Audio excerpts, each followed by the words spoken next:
Hello, hola, dumela, ni hao, and yeah, these late posts are not going to work for me, so I'm going to change my filming schedule. But for now, we've got the United Airlines DC-8-11 and DC-8-61, starting with the smaller one of the two.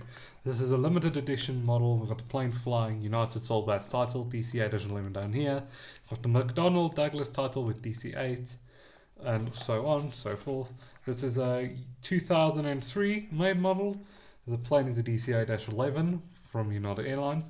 Now, there's a lot of confusion with construction line numbers in combination with another model.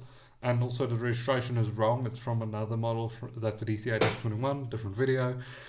This is a DC-8-11, which has the registration of November 8002 uniform. The plane is powered by the Pratt & Whitney JT3C-6 engines, and the plane was most likely delivered in 1958-1959.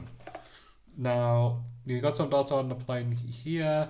Got the length, the wingspan, the height, the empty weight, the cruising speed. The range is not accurate because the range is more or less likely to be about 3,500 miles, give or take. So this one was made for more domestic flights around the United States or big countries. So yeah, it didn't really sell that well. Only Delta and United flew these. The plane seating arrangement is pretty much the same of DC-8-21, 31, 41, 50, 132 in typical mixed class, 179 in high density. Moving on. This is also a United model with a Soul Bass title, but both are in a jet age delivery. I don't know why it is like this. DC-8 McDonnell Douglas title. This is a DC-8-61. This is a retrojet model. The other one is technically two. Both were no longer flying by the time this model was released because United stopped flying the DC-8-60s in 1991 and the DC-8-11s in 1961. Anyway, moving on. This is a 2002 made model. This is a DC-8-61 from United. We've got the construction line number here. The registration is 8 November 8073 uniform. The plane's powered by four Pratt & Whitney JT3D-3B engines. The plane was rolled out in 1966 and delivered in 1967. And no, if anyone makes a 67 joke in the comments, I will be deleting it. I'm dead serious on that. Anyway, moving on, we got the DC-8 details here. And then we've got some details about the plane. Length, the wingspan, the height, the empty weight. The cruise speed is a little slower than its predecessor, 575 miles per hour. The range is 4,500 miles, give or take, or 4,000, 3,000 miles, give or take. Then the seating is 210 in typical mixed class, 269 in high density, making it the biggest plane of its era, until the 747 stole the stage, Anyway, moving on. So the cockpit glazing is a bit different. The one on the Dash 10 is a bit thinner than the Dash 60. I'm noticing. I'm also noticing. Also, the obvious is the Dash 60 has got its eyebrows. The Dash 10 does. Well, not. And there's also even differences with the livery. Both are interjet age livery, but both do have a lot of differences. For starters, it is pretty much the same near the nose, where you have the United logo, the old United logo, with some other details. I can't read them very well. Pretty much the same here, just smaller, except it's actually also up here with the United title. The United title is also in a different font than the DC-8-60. There's also United on the wings. This one does not have it on the wings. The registration is the same, but it's just differently placed through the rearward doors.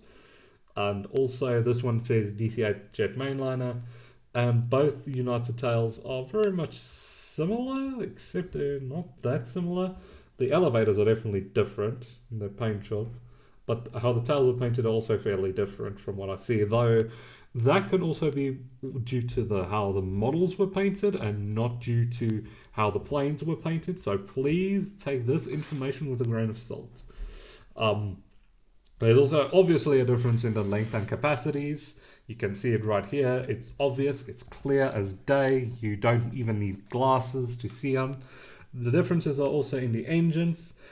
These ones, the engines on the DC-8-60 are these big chunky ones compared to the small cigarettes that you have on the older DC-8s, the 10, 20, 30, 40 have these thinner engines on the Dash 10s case, the JT3C engines.